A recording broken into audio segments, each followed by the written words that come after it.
श्री स्वामी समर्थ. जय जय स्वामी समर्थ. माझ्या स्वामी कृपा चॅनलमध्ये सर्वांना नमस्कार. स्वामी महाराजांच्या कृपेने तुमच्या सर्व चांगल्या इच्छा पूर्ण होत ही स्वामी महाराजांच्या चरणी प्रार्थना करते आणि आजच्या या नवीन व्हिडिओला सुरुवात करते. उद्या 27 एप्रिल 2026 वार सोमवार या दिवशी आलेली आहे मोहिनी एकादशी. तर या मोहिनी एकादशीच्या दिवशी एक दिवसीय व्यंकटेश स्तोत्राचं पठण कसं करायचं, कधी करायचं, अगदी संपूर्ण माहिती या व्हिडिओत मी तुमच्यासोबत शेअर करणार आहे.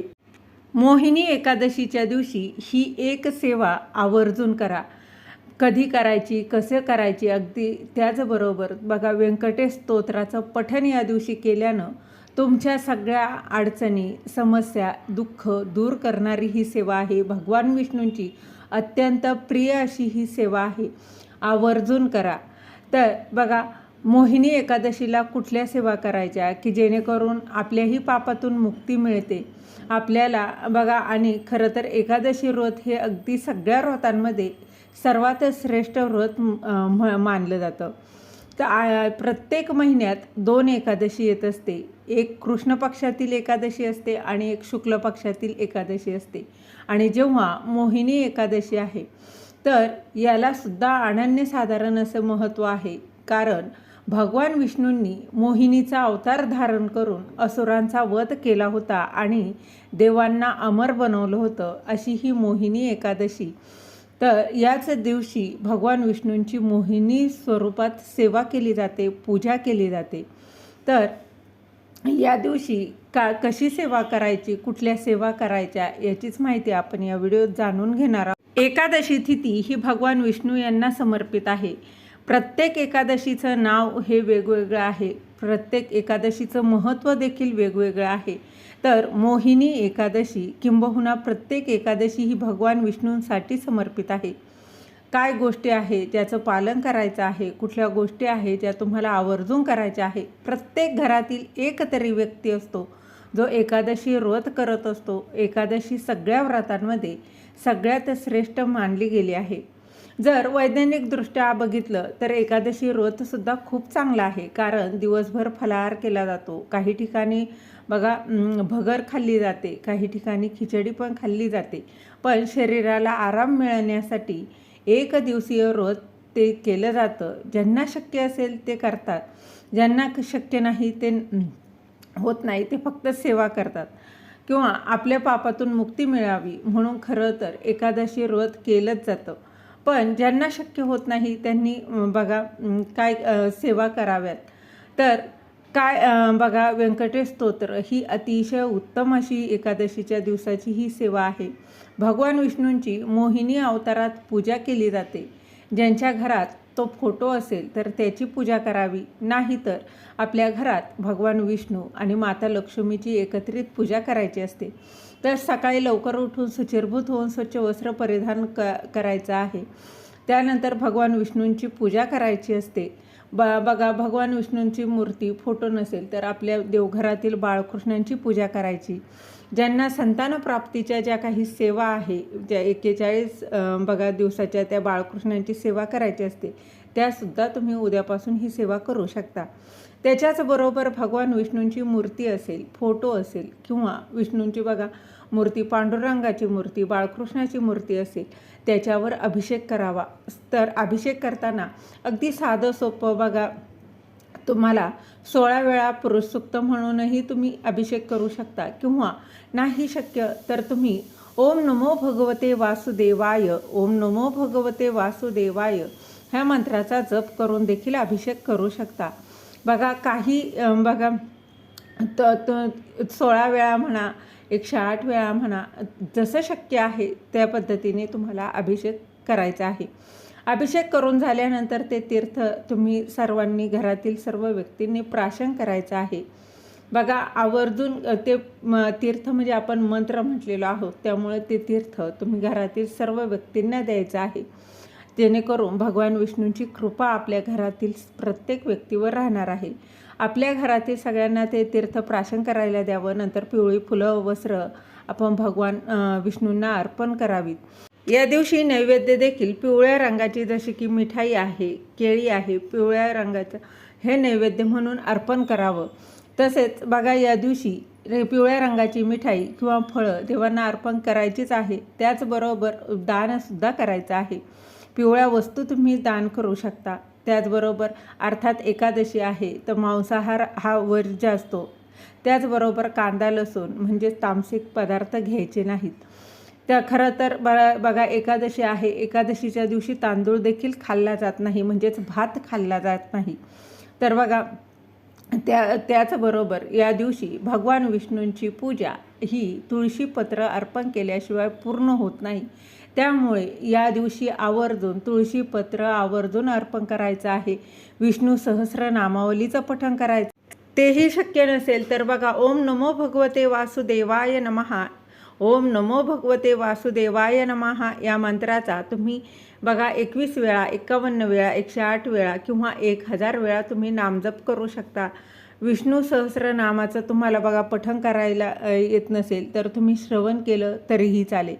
त्याचबरोबर एकादशीच्या दिवशी रात्री 12 वाजता व्यंकटेश स्तोत्राचं पठण तुम्हाला करायचं आहे. व्यंकटेश स्तोत्राचं पठण हे बघा, एक दिवसीय व्यंकटेश स्तोत्राचं तुम्ही पठण करू शकता. एक दिवसीय बघा, खरं तर ही 40 दिवसाची सेवा असते. काही लोकांना 3 दिवसातच अनुभव येतो, 21 दिवसात येतो, 40 दिवसाची सेवा असते. परंतु ही एकादशीच्या रात्री म्हणजेच मोहिनी एकादशीच्या दिवशी रात्री तुम्हाला ठीक बघा, रात्री 12 वाजता तुम्हाला ही सेवा करायची असते. एक दिवसीय श्री व्यंकटेश स्तोत्राचं पठण तुम्हाला करायचं आहे. व्यंकटेश स्तोत्राचं पठण तुम्हाला 21 वेळा करायचं आहे. आता दिवसभरात तुम्हाला शक्य असेल तर दिवसभरातही तुम्ही करू शकता, तुमची इच्छा. पण खरं तर व्यंकटेश स्तोत्राचं पठण हे रात्री 12 वाजता करावं. बघा, दिवसभरापेक्षा ही सेवा जी आहे ती रात्री 12ची सेवा आहे. आपण एक दिवसीय व्यंकटेश स्तोत्राचं अनुष्ठान करत असतो, तर तुम्ही ही रात्री 12लाच करा. कसं करायचं बघा, अगदी थोडक्यात सांगते. तर भगवान विष्णूंचा फोटो किंवा बघा, तुमच्या देवघरासमोर बसून बसायचं आहे. देवघरासमोर बसून निळ्या रंगाचं आसन असेल तुमच्याकडे तर ते घ्यावं, किंवा देवाचं जे असतं त्या आपण जी सेवा करताना आपण घेतो ते आसन घेतो ते घ्या. त्यानंतर बालाजी भगवानांचा फोटो असेल किंवा मूर्ती असेल, बघा जे काही तुमच्याकडे असेल तर ते एका दिवशी सेपरेट मांडणी करायची तुम्हाला गरज नाही. जो काही फोटो असेल तो तुम्हाला मांडायचा, तुमची इच्छा. तुम्ही वेगळीही मांडणी करू शकता, नाही केली देवघरात केली तरीही चालेल. भगवान विष्णू किंवा बालाजींचा फोटो ठेवायचा, समोर धूप दीप अगरबत्ती लावून घ्यायची आणि तुम्हाला सेवा करायची आहे. सेवा रात्री 12ला सुरू करायची आहे. तर सेवा करायच्या बघा, 21 वेळा तुम्हाला व्यंकटेश स्तोत्राचं पठण करायचं आहे. मग तुम्ही व्यंकटेश स्तोत्र हे आपल्या बघा नित्यसेवेच्या पुस्तकात आहे.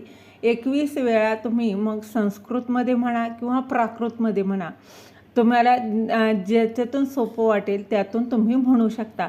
आता बघा, संस्कृतमध्ये असं आहे, सर्वदैवक शरणम सर्वदैवक देवतम समस्त देव कवचम सर्वदेव शिखामणी, हे संस्कृतमध्ये आहे. ते तुम्हाला आता हे 21 वेळा म्हणायचं असेल तर इथपर्यंत तुम्हाला म्हणायचं आहे.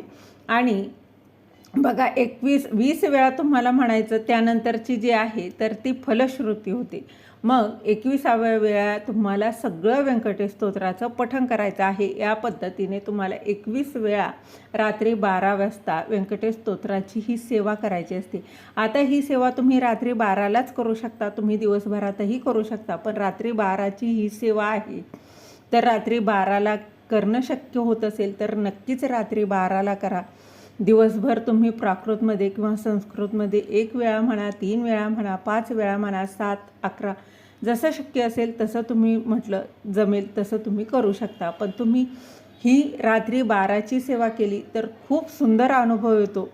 काय ना, ज्या आपण सेवा करत असतो त्यावेळी काय करायचं आहे, तुम्हाला खिडक्या ज्या आहेत, दरवाजा खिडक्या हा तुम्हाला उघड्या ठेवायच्या आहे. अजिबात घाबरायचं नाही. साक्षात भगवान विष्णू तुम्ही जी काही सेवा करत असता, तुमची ती सेवा ऐकत असतात असं म्हटलं जातं. खरं तर बघा, हे ज्या घरात व्यंकटेश स्तोत्राचं पठण केलं जातं तिथे साक्षात भगवान विष्णू बसून तुमची ती सेवा ऐकत असतात. एवढे सुंदर अनुभव येतात. तर बघा, या मोहिनी एकादशीच्या दिवशी ही सेवा नक्की करून बघा. बघा, तुम्हाला देखील खूप छान असा अनुभव येईल. बघा, ज्यांची इच्छा आहे त्यांनी एक दिवसीय श्री व्यंकटेश स्तोत्राचं अनुष्ठान करावं, पठण करावं आणि काही नाही तर दुसऱ्या दिवशी तुम्ही गोडाचा कुठला पण नैवेद्य त्याच दिवशी ठेवू शकता, एखादं फळ ठेवू शकता. दुसऱ्या दिवशी तुम्ही जो काय आहे आपला डाळ भात भाजी चपाती जे काही तुम्ही बनवाल तो नैवेद्य जिथे मांडणी केलेली आहे तिथे दाखवायचा आणि मांडणी उचलून ठेवायची. बाकी काहीच करायची गरज नाही. नैवेद्य दाखवला, खिचडीचा नैवेद्य दाखवून तो नंतर तुम्ही ग्रहण करायचा आहे. अगदी साधी सोपी ही सेवा आहे. नियम काय आहे बघा, तुम्हाला ब्रह्मचर्याचं पालन करायचं आहे किंवा कांदा लसूण या दिवशी खाऊ नये. हेच अगदी साधे सोपे नियम आहे. सेवा खूप प्रभावी आहे. तुमच्या आयुष्यातील सगळ्या अडचणी, दुःख, समस्या सगळ्या दूर होणार आहेत. अशी ही भगवान विष्णूंची अत्यंत सुंदर अशी सेवा आहे. नक्की करून बघा. झालेली सेवा महाराजांच्या चरणी रुजू करते. श्री स्वामी समर्थ. धन्यवाद.